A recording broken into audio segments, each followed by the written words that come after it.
Okay, now that you've done all your keyword research and you've got a good idea, if not a definite idea, what you want to optimize at least the home page of your site for and how to go about doing that, in other words, all the work that's going to be required to get your site up to scratch. Hopefully you're in that position now, so it's a pivotal moment really. You're going to have to decide what you're going to do next. So here's the thing. What are we going to do now as regards the site? Because once we know what we want our homepage to rank highly for, and we've already worked out what our current website's weaknesses are as regards to on-site SEO, then we need to make a decision, because there's no point going to later modules in web delegation and building lots and lots of backlinks to a home page or other pages within your site that are not effectively optimized for those particular search terms. It's just a waste of time. So what choices do we have? Well, we've been over this in earlier tutorials. I think the very first one. We can decide to keep what we've got but improve it so that it is search engine optimized. And that should be feasible to do with any old static HTML site or whatever you've currently got. Or we can add a WordPress install to what we've got, so it could be yoursite.com/blog, and in the blog folder we put in a WordPress site and try and get that to rank highly. But at the same time, you'd still want the original site to be optimized in a way. Or three, and obviously this is my preferred option, because let's make no bones about this, I'm completely biased. I want you to have a brand new WordPress site. Now, I can understand a business owner saying, well, I've got this site, I paid a lot of money for it 5 years ago. The fact that my web designer's buggered off and it doesn't bring me any business is neither here nor there. That was an investment of money for me, and I'm not just going to throw that away. Well, if it's not bringing you any business, why not? Ditch it, start afresh. That's my suggestion to you. But your site, your business, you do what you want. And of course, if you haven't got a website at all, none of this applies to you, and you're just sitting back there on your chair laughing raucously at all these poor guys that have to make the decision about what they're going to do next. Okay, so you've got options, of course. If you have a website, is your initial website guy still around? Have you been in touch with him lately? Do you think he'd be amenable to making the changes that we're suggesting here via the documentation below and the links and the online SEO suggested stuff I'm saying here? If the initial guy's gone, do you have somebody new? Would they be amenable to making those changes for you?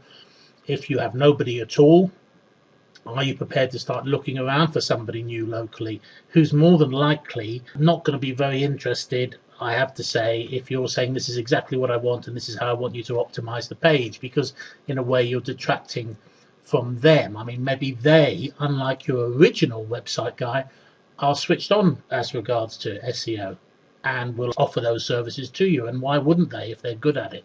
You could consider outsourcing. That's something else you could do, though there are sort of things you should watch out for there, and some of them are discussed in the links below, and stuff we add, and the videos, and how to do it properly, because it's one thing having a bad web designer in the town where you live. It's another one when you've got one who's either in India or the Philippines. So that, again, you have to think long and hard about it. Or are you just going to say, look, it brings me no business, to heck with that website, I'm going to start from scratch? If you're starting from scratch, it doesn't mean you're going to lose your domain name. It isn't going to mean that you're going to lose all the content of that site. So don't feel that way. You can reuse content. You can reuse images. You've got the same logo. You're sort of halfway there already. You just want to turn it into something that you or your delegated person can edit and optimize themselves. And that's what web delegation is all about. So I really hope you're going to choose the WordPress route, because it will make everything else I teach here on web delegation to the point. So just check out the links below this video, and the text and the PDF files and the online sitemaps and all the sort of stuff that will help you make the right decision.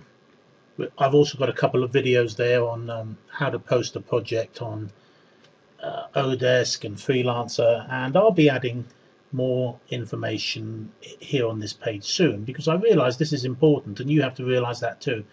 Module 0, everything you do here affects everything that is going to happen in the future. So if you feel you've missed something, then please go back and double check. I'll even look into finding a group of Odesk professionals that I can actually that I've used myself, and speak to them about allowing you guys access directly to them. But anyway, here's the thing: whatever you choose to do to improve your current internet media profile, your website, whatever you want to optimize for, do it soon. There is absolutely no reason to put this off. Nothing is going to get better on its own. So once your site is optimized for real search terms that people are actively typing into Google, we can move on to the next module, or modules, here on web delegation. Coming up in module 1, we've got the Google Places tutorial. That's all about Google Places, Google Maps. Fantastic, getting people to find you on their mobile phones. This is what we're all about here, folks. And then after that, we're going to talk about backlinks and who knows what else. But whatever we talk about, whatever we discuss in the future, everything is going to hinge on what you've learned or have not learned in this module 0. Your website has to be optimized for the search terms which you want people to find you by, and you have to get on top of that before you do anything else. It's just a reality, it's a fact of life. Sorry, you've got to do it one way or the other. Anyway, that said, well done if you've done everything and you've got to this point at the end of module 0.